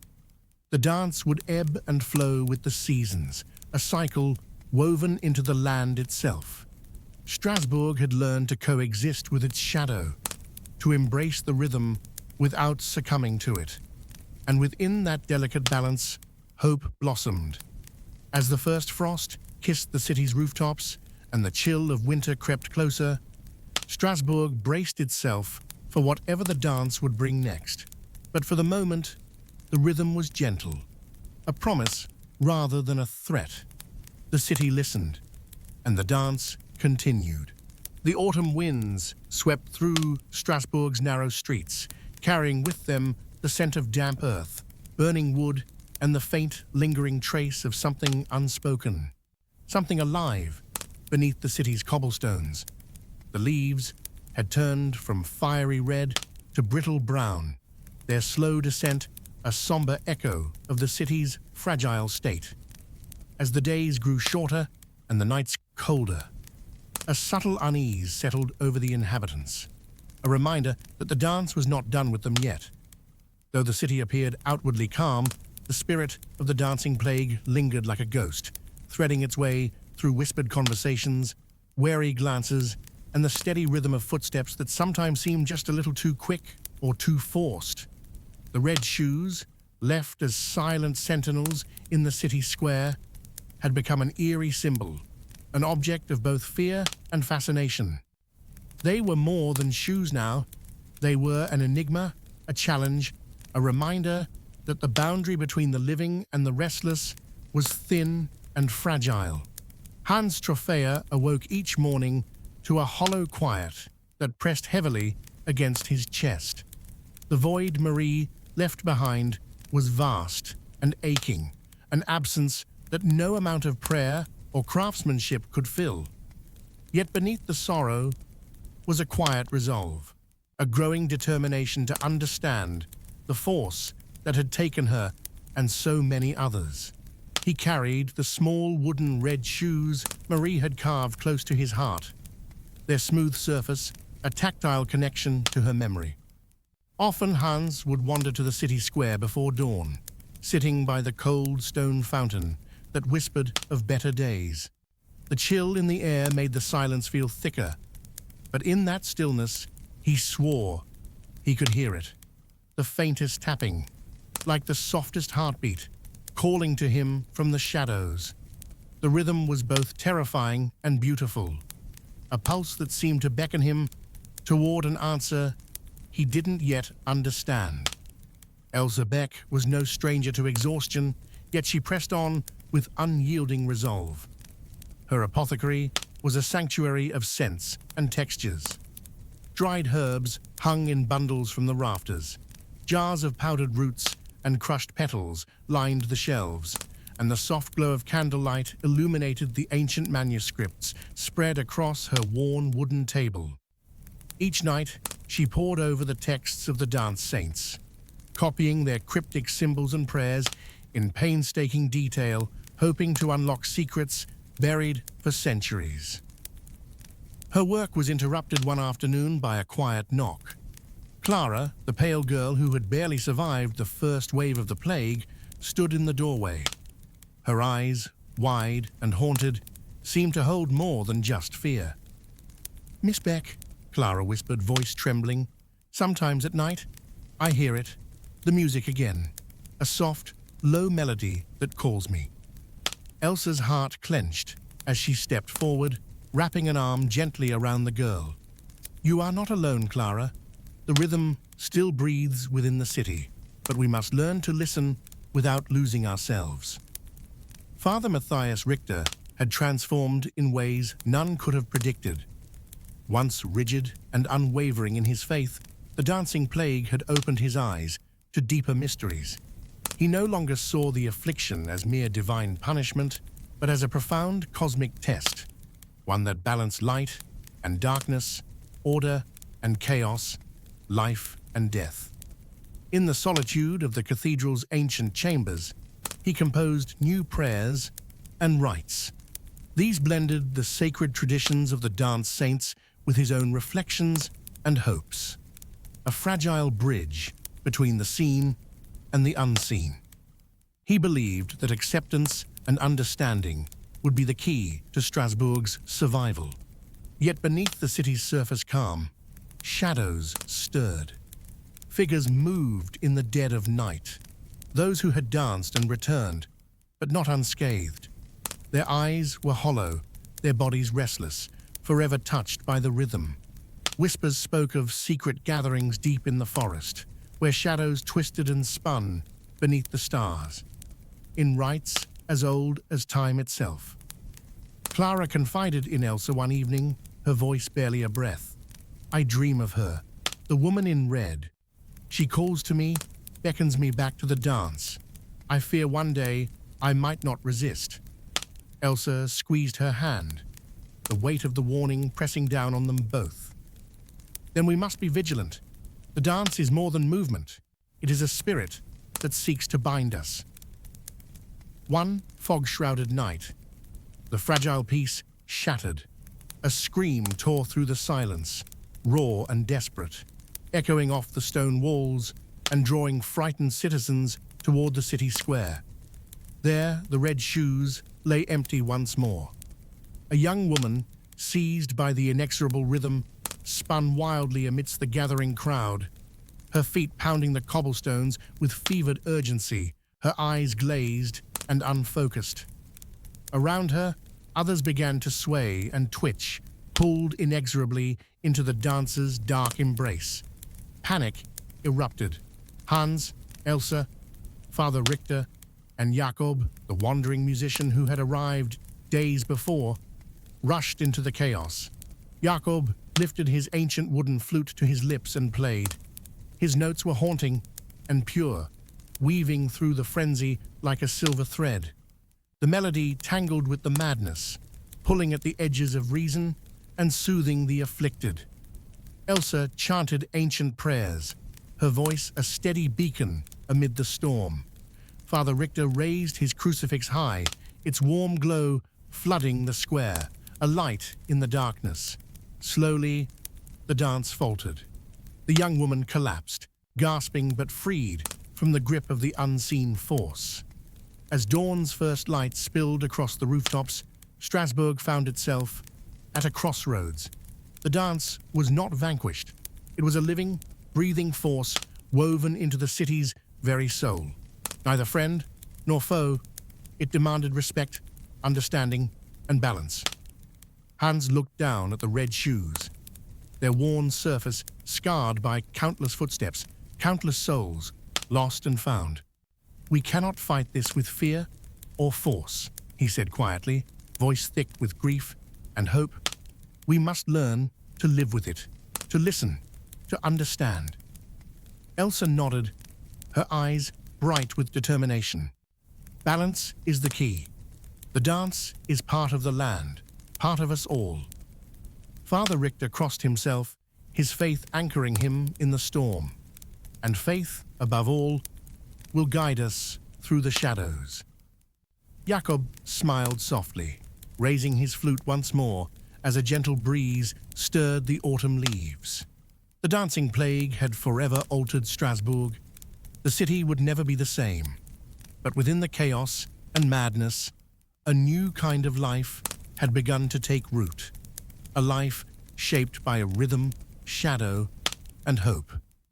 And as the city settled into this delicate balance, the pulse of the dance continued, an eternal heartbeat beneath the stones, beneath the people, beneath the soul of Strasbourg itself. November's chill seeped into Strasbourg with the quiet persistence of a coming storm. Each dawn, the city awoke beneath a thick, grey veil of mist that clung stubbornly to the rooftops and snaked through the winding streets. The once bright colors of autumn were fading into somber shades of brown and ash, the trees standing bare, like skeletal sentinels against the pale sky. The city's breath, visible in the cold air, mingled with the soft rustling of the fallen leaves, whispers of a time before the dancing plague, before the fevered madness that had gripped them all. Though the immediate chaos of the plague had faded, its memory had settled deep into the bones of the city. It was a pulse, felt but unseen, a rhythm lurking just beneath the surface, threading itself through conversations and thoughts, unsettling dreams and lingering glances. The red shoes, perched like sentinels in the city square, had become more than relics. They were talismans, warnings, and remnants of a story that refused to end. Hans Trophea moved through the city with quiet purpose, the weight of grief and memory settling heavily on his shoulders. The loss of Marie had left an unfillable void, but within the pain was a flicker of something new, a desperate hunger for understanding, for meaning in the chaos. Each morning, Hans left the crowded square behind and ventured beyond the city's protective walls into the dense forest that stretched like a dark sea around Strasbourg. The forest was ancient, its gnarled branches twisted like the bones of some long-forgotten giant. The air inside was cool and damp, thick with the scent of moss, decaying leaves, and earth rich with history. Here, the world seemed to slow. The noise of the city faded, replaced by the whisper of wind and the soft crunch of his footsteps on the forest floor. One day, as the pale sun filtered through the skeletal canopy, Hans found himself drawn to a hidden clearing, a quiet, sacred place carpeted with brittle leaves and framed by ancient oaks. There, beneath the watching eyes of the stars beginning to pierce the dusk, a secret assembly had gathered. Figures moved slowly, in a dance older than memory, their bodies tracing arcs and circles, weaving patterns that seemed both mournful and reverent. The air thrummed with a strange energy, a rhythm that vibrated in Hans's bones and stirred something deep within his soul. Among them was Clara, her pale face serene yet distant, eyes closed as if seeing beyond the veil of this world. Her feet moved with careful precision, following steps that told stories of pain, hope, and endurance. Around her, others circled, caught in the trance of the ancient dance. Their murmurs blended with the sighing wind, the rustle of leaves, and the faint haunting melody of a flute that drifted on the night air. Hans felt the familiar tug, the irresistible call of the rhythm that had taken so many, including Marie. Yet this was no wild frenzy. The dance was slow, deliberate, sacred. It spoke not of madness, but of memory and survival, of the fragile balance between suffering and grace. He took a tentative step forward, then another, until his feet joined the circle. The energy enveloped him, grounding and terrifying all at once. Back in Strasbourg, Elsa Beck's apothecary had transformed from a mere place of healing into a sanctuary for those haunted by the aftershocks of the plague. Her shelves were crowded with jars of calming herbs, tinctures of lavender and chamomile, and mixtures of sage and valerian root. Each day brought new visitors, souls trembling with unseen torments, plagued by involuntary twitches, restless nights, and dreams filled with haunting music. Elsa listened patiently, her heart aching with every story of fleeting visions and shadows dancing just beyond sight. Her notes grew thicker, her remedies more refined. She had begun to see the dance not as a curse to be defeated, but as a force to be understood and respected. She spoke softly to those who came, offering both herbs and hope. "The rhythm remains," she told them gently, "but so does our strength." Father Matthias Richter, ever vigilant, devoted himself to the cathedral's quiet halls, crafting prayers and rites that honored the delicate balance between darkness and light. He preached acceptance without surrender, urging the city to embrace the mystery that had taken root within their souls. In whispered meetings with Elsa, Hans, and Jakob, the wandering flute player who had come to Strasbourg chasing the music of the dance, Father Richter shared his growing conviction.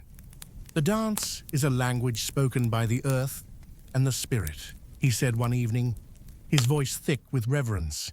"It tells of joy and sorrow, creation and destruction, life and death. We must listen, and in listening, find peace." Jakob's flute had become a vital thread, weaving through Strasbourg's uneasy calm.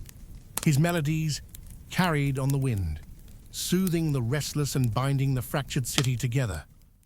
Each note was carefully chosen, a balm to the wounds unseen, an offering to the spirits that danced just beyond mortal sight. Together the four had forged a fragile alliance, hope's flickering flame amid the darkness. One moonlit night, Hans led his companions back to the forest clearing where the dancers moved in slow, sacred patterns. This time, the circle opened wide, in welcome. Hans stepped forward, feeling the earth's pulse rising beneath his feet, the ancient rhythm swelling in his heart. He moved with deliberate grace, the dance telling stories of loss and love, of death and rebirth. Elsa and Father Richter joined voices in chant, their prayers flowing through the cool night air, while Jakob's flute sang a melody that seemed to bridge the mortal and the divine. The dance became a prayer, a ritual that bound them to the land, to each other, and to the enduring spirit of Strasbourg. As dawn painted the sky with soft strokes of pink and gold, the forest fell into profound silence. The dance had not ended. It had transformed, becoming a living testament to resilience, memory, and hope. The city's people returned to their homes with a new understanding. The dance, like life itself, was a cycle, one to be honored, respected, and lived with. In the heart of Strasbourg, the Red Shoes waited silently, their story far from over. The chill of mid-November wrapped around Strasbourg like a thick woolen cloak. The city, once vibrant with the fiery hues of autumn, now lay muted under a veil of grey skies and frost-kissed mornings. The air was sharp and still, heavy with the scent of damp stone, burning wood, and the lingering echoes of recent horrors. The dancing plague, though less frenzied now, had not vanished. It lingered in the corners of every home, in the wary eyes of neighbors, and in the steady rhythm that seemed to beat beneath the city's very foundations. The people of Strasbourg had learned to live with shadows. Hans Trofea's small workshop was a refuge from the cold world outside, a cramped space filled with scraps of leather, wooden lasts, and the steady scent of beeswax and cedar shavings. The fire in the hearth sputtered low, casting long, flickering shadows against the worn walls. Hans sat hunched over his workbench, hands steady but heart heavy. The red shoes he crafted were not just pieces of footwear anymore. They had become talismans, sacred objects infused with memory and grief. Each pair was painstakingly stitched, polished, and blessed, a silent tribute to those lost to the dance and a hope for those still caught in its grip. As the evening deepened, a soft tapping at the door startled Hans from his thoughts. Opening it, he found Clara standing, shivering in the cold, her pale face drawn and eyes haunted. I can't stop hearing it," she whispered, voice trembling like the leaves outside. "The rhythm, even here, away from the square. It calls me. It's in the walls, the air, and sometimes inside me." Hans stepped aside, ushering her in and closing the door against the night. He led her to the warmth of the fire, where he wrapped her trembling hands in his own. "You're not alone, Clara," he said gently. "The dance is a part of us now, like the city itself. It weaves through our blood and bones, but it does not have to own us." Meanwhile, Elsa Beck's apothecary had grown into more than a shop. It was a sanctuary. The scent of dried herbs, rosemary, lavender, sage, valerian, filled the air, mingling with the warmth of burning incense and freshly brewed teas. Her shelves were crowded with bottles and jars, each labeled carefully in her neat hand, filled with remedies to soothe the restless and calm the afflicted. Each day brought new visitors, men and women haunted by involuntary tremors, restless nights, and visions that left them gasping awake. They came seeking relief, hoping for some small peace in a world gone mad. Elsa greeted each with kindness and patience, listening to their stories with a heart aching for their suffering. She had come to understand that the dance was more than a physical affliction. It was a force that touched the soul. One afternoon, a young mother arrived, cradling her small son, who twitched uncontrollably, his body jerking in spasms that no medicine could fully calm. Elsa knelt beside the boy, pressing warm hands to his fevered brow and whispering a prayer. "The dance touches each of us differently," Elsa explained gently to the mother. "Some carry its weight quietly, hidden beneath the skin. Others wear it on their bodies, a storm that must be weathered." The mother's tears were silent but fierce, a mirror of the city's collective pain. Father Matthias Richter had changed profoundly since the plague's first outbreak. Once stern and unyielding, his faith had softened into a complex dance of doubt and devotion. The events in Strasbourg had shaken him, forcing him to grapple with mysteries beyond human understanding. He now saw the plague not as simple divine punishment, but as a profound test of balance between chaos and order, despair and hope. In the cold stone halls of the cathedral, he composed new prayers, rites that wove together ancient hymns and whispered incantations passed down from the dance saints. His sermons, once filled with fire and judgment, now preached acceptance, resilience, and the necessity of faith amid uncertainty. Often Father Richter met with Elsa, Hans, and Jakob, the wandering musician who had become their unlikely ally. Together they debated and planned, searching for ways to protect Strasbourg's people without succumbing to fear. "The dance speaks a language older than any scripture," Father Richter said one evening by candlelight. "It tells stories of life and death, suffering and salvation. We must learn to listen, to understand its voice." Jakob's music had become a lifeline for Strasbourg's weary souls. His flute sang through the city's streets, its haunting melodies a balm against the creeping despair. He played with a deep understanding of the dance's dual nature, the madness and the grace intertwined in every step. One evening, as he played beneath the ancient oaks near the city's edge, a group of young people approached, those who had resisted the plague's pull but felt its echo deep in their bones. They asked Jakob to teach them, to guide their restless energy into a dance not of frenzy, but of healing.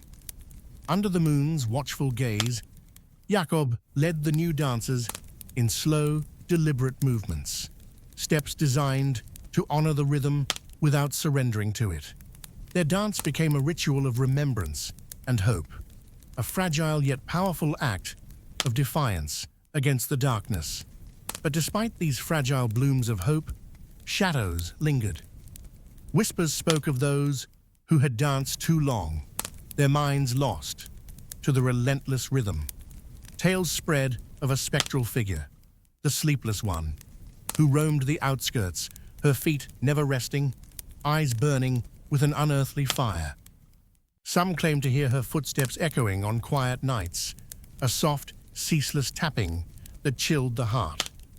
Clara confided her growing fear to Hans one cold evening as they sat by the fire, the flickering flames casting long shadows on the walls. "What if the dance never leaves me?" she asked, voice barely more than a whisper. "What if I'm destined to join her, to become one of the lost souls?" Hans took her hands in his, their warmth grounding them both. "Then we face it together," he promised.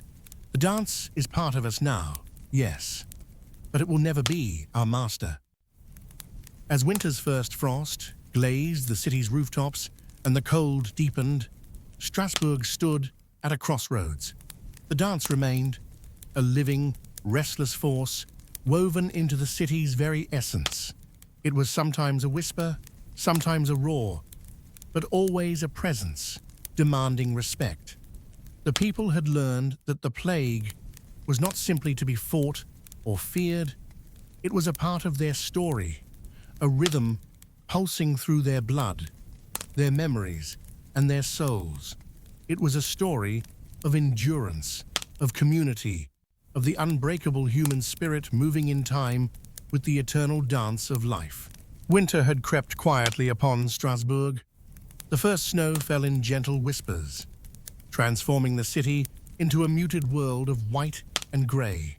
The cobblestone streets, usually so worn and bustling, lay slick beneath a thin glaze of ice, their edges softened beneath blankets of fresh snow. Chimneys exhaled slender streams of smoke that curled upward, dissolving into the cold air, mingling with the scent of burning wood and distant pine.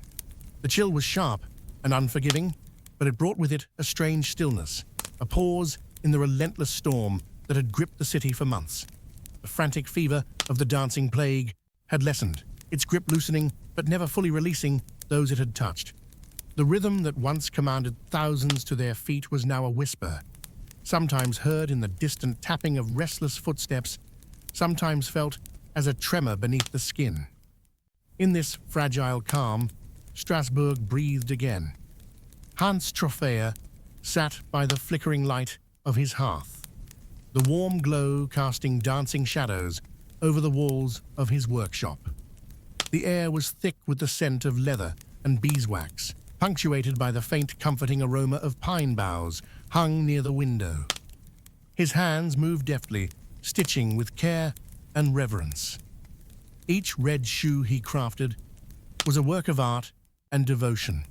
More than mere footwear, these shoes were a lifeline, a symbol of memory and survival. Hans had begun to inscribe delicate designs onto the leather, spirals representing the eternal dance of life and death, circles symbolizing unity and protection. These motifs, inspired by the ancient rhythms that had both cursed and saved Strasbourg, were meant to shield the wearer from the relentless pull of the plague's melody. Though his heart still ached for Marie, Hans found solace in his work. Every pair of shoes he completed was a tribute to her memory, a prayer woven into every stitch. "Each step they take," he whispered to himself one night, "may it be a step away from the madness." Across the city, Elsa Beck's apothecary was a sanctuary of light and healing. The shop overflowed with jars of dried herbs, bottles filled with tinctures, and bundles of fragrant flowers hanging from the rafters. The warm amber glow of candlelight bathed the room, creating a cocoon of comfort amid the biting cold outside. Elsa's hands, though worn from months of work, moved with practiced grace as she brewed calming concoctions. A blend of lavender for peace, valerian for sleep, and rosemary to ward off restless spirits. Her notes had grown thick with observations, remedies, and ancient lore. She had become a guardian of knowledge, weaving together science, tradition, and compassion. The apothecary door swung open one cold afternoon, and a group of young women entered, their cheeks flushed from the frost and eyes bright with cautious hope. They carried stories of the new dances taught by Jakob, the slow, deliberate movements that harnessed the restless energy without surrendering to frenzy. Elsa smiled warmly, preparing a calming tea for one. "These dances," she said softly, "are medicine for the soul. They help the spirit find peace amidst the storm." The women nodded, their faces reflecting the fragile flicker of hope beginning to grow within the city. Father Matthias Richter stood beneath the soaring arches of the cathedral, his voice resonant and steady as he preached to the congregation. His sermons had shifted, transformed by the weight of recent months. No longer did he speak of divine wrath alone. Instead, he spoke of balance, endurance, and faith. "The dance is not simply a curse," he intoned, "but a test, one that calls us to hold fast in the face of chaos, to find light even in the deepest shadow. It is through faith and unity that Strasbourg will endure." His words echoed in the vast, cold stone chambers, offering both comfort and challenge. He had become a bridge between worlds, the spiritual and the earthly, the sacred and the profane. After service, he met with Elsa, Hans, and Jakob in the quiet of the vestry. Their alliance, forged in the fires of tragedy, was a beacon of hope. "We are learning," Father Richter said quietly, "that the dance's power lies not only in its fury, but in its rhythm. A rhythm we must honor, not fight." Jakob's music had taken on new meaning. His flute sang through the city's streets, a haunting melody that soothed the restless and bound the fractured community. His playing was no longer just a lullaby for the afflicted. It was a hymn of survival, a call to resilience. By night, under the silver gaze of the moon, Jakob gathered the young dancers who sought to transform their restless energy into healing art. The dances they practiced were slow and measured, each movement a prayer, a conversation with the unseen forces that had haunted their city. Together, they wove a new ritual, one that honored the past without being enslaved by it. Despite these fragile blossoms of hope, the city was not free from fear. In the shadows, rumors persisted of those who had danced too long, their minds lost to the relentless rhythm. Tales spoke of the sleepless one, a spectral figure whose feet never rested, eyes glowing with otherworldly fire, wandering the outskirts with endless tapping. On a cold, wind-whipped night, Clara confided her deepest fears to Hans beside the flickering hearth. Her voice trembled like a fragile flame. "What if the dance never leaves me?" she asked. "What if I am destined to become like her, lost forever in the endless rhythm?" Hans took her hands in his, their warmth anchoring them against the cold. "We face it together," he vowed. "The dance is part of us now, but it will never be our master." Outside, the city settled beneath the deepening night, the snow falling like a silent benediction. Strasbourg stood at a delicate crossroads, the dance no longer solely a curse, but a force woven into the city's heart, demanding respect, understanding, and balance. It was a rhythm, pulsing through blood and memory, a story of suffering and survival written into every step. And as the people of Strasbourg moved cautiously forward, they embraced the dance, not as victims, but as survivors, as a community united by loss, hope, and the fragile promise of a new dawn. Winter's embrace tightened over Strasbourg, blanketing the city in deep snow that sparkled under the pale winter sun and shimmered softly beneath the cold light of the moon. The frozen streets, once thrumming with frantic footsteps and wild dances, now lay silent and still, as if holding their breath in reverence. The biting cold seeped into every corner and crevice, touching the ancient stone walls and creeping through wooden shutters, but inside the homes, flickering fires cast warm, dancing light that chased away the chill. The city had been scarred by months of unimaginable suffering, its people tested by a plague that had seized their bodies and spirits. Yet through the darkest nights and the coldest dawns, the flame of hope endured, fragile but unextinguished. Hans Trophea rose early, before the first light crept into the sky, the frost coating his window panes like a delicate lace. His workshop, filled with the rich scent of leather, beeswax, and cedar wood, was his sanctuary, and his sanctuary was now a place of quiet ritual. Carefully, with hands steady from months of devoted work, he finished stitching the final pair of red shoes. These shoes, unlike any before, were inscribed with intricate symbols, spirals that spoke of life's endless cycle, circles for protection and unity, and delicate flowers symbolizing rebirth. Each shoe carried a story, an echo of those who had danced in fevered madness and those who had survived. Hans thought of Marie, her gentle smile and vibrant spirit, now forever part of the city's story. Though her laughter was silenced, the memory of her courage beat strong in his heart. Gently, he wrapped the shoes in soft cloth, murmuring a prayer as he did so. May these shoes carry the steps of the living, guiding them away from darkness and into light. Across the city, Elsa Beck's apothecary was alive, with quiet warmth and steady hope. The air was thick with the fragrant aroma of dried herbs, lavender, chamomile, rosemary, and sage, each carefully chosen and blended in teas and salves.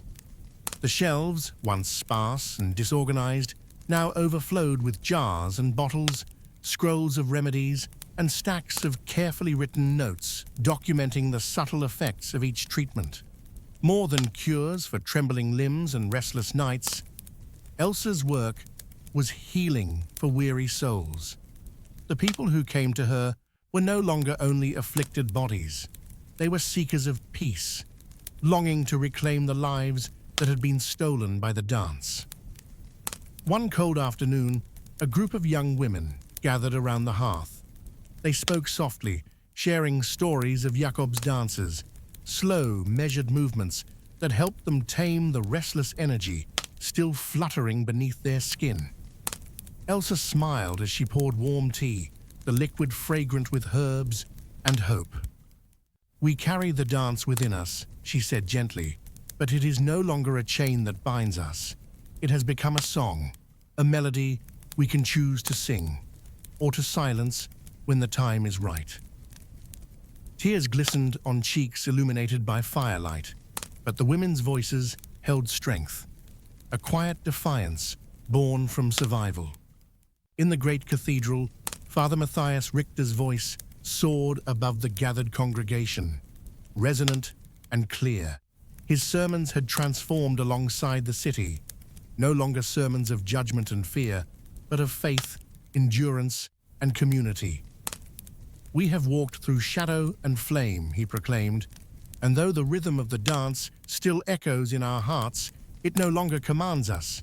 It has tested our spirits, our faith, and our bonds, and through it all, we have emerged stronger." Faces marked by grief looked back at him, eyes bright with cautious hope. After the service, Father Richter met with Hans, Elsa, Jakob, and Clara in the warm quiet of the vestry. Their fellowship, forged in the crucible of tragedy, was a living testament to the city's resilience. "We have learned the dance's lesson," Father Richter said quietly. "It is not simply a curse, but a profound teacher. Now we carry its wisdom forward, into every step, every breath, every moment. Jakob's flute sang beneath the clear, cold night sky, its melody weaving through the hushed streets like a gentle thread, stitching broken hearts together. The dancers he had guided moved slowly, each step imbued with reverence and remembrance. Their bodies told stories of loss and love, sorrow and strength, endings and new beginnings. In the heart of the city, the central square was transformed. A simple wooden pedestal bore the red shoes, their vibrant color stark against the snowy backdrop, bathed in the soft glow of lanterns and candlelight. One by one, the people of Strasbourg approached, placing their own shoes beside the red ones, a silent pledge to remember those lost, honor the journey, and embrace the future. Hans stood among them, watching Clara step into the circle. Her movements were no longer desperate or uncontrolled, but calm and assured. A dance of healing rather than madness. The rhythm that had once threatened to consume her now flowed through her like a steady river, steady and sure. The city held its collective breath as Jakob's flute soared, a song of peace and continuity. In that moment, Strasbourg transcended its stones and snow. It became a living, breathing story of endurance, faith, and hope. The dance, once a relentless captor, was now a bridge, connecting past and future, sorrow and joy, loss and renewal. The final step had been taken. Snowflakes drifted down in silent benediction, settling softly on the shoulders of the gathered crowd. Strasbourg exhaled a long, slow breath. The plague's shadow would remain, a part of their shared memory, a reminder of human fragility and strength intertwined. But the city had learned to move forward, step by steady step, into the light. As the night deepened, Hans and Clara stood together, the red shoes resting at their feet. "It's over," Clara whispered. "No," Hans replied, voice steady but gentle. "It's just beginning." Together, they looked toward the horizon, where the first faint light of dawn tinged the eastern sky. A new chapter awaited, one shaped by pain, but defined by hope, resilience, and the unyielding human spirit. Strasbourg was no longer just a city marked by tragedy. It was a testament to the power of community and the courage to dance through darkness toward the dawn. And with that final hopeful step, the dance, like life itself, went on.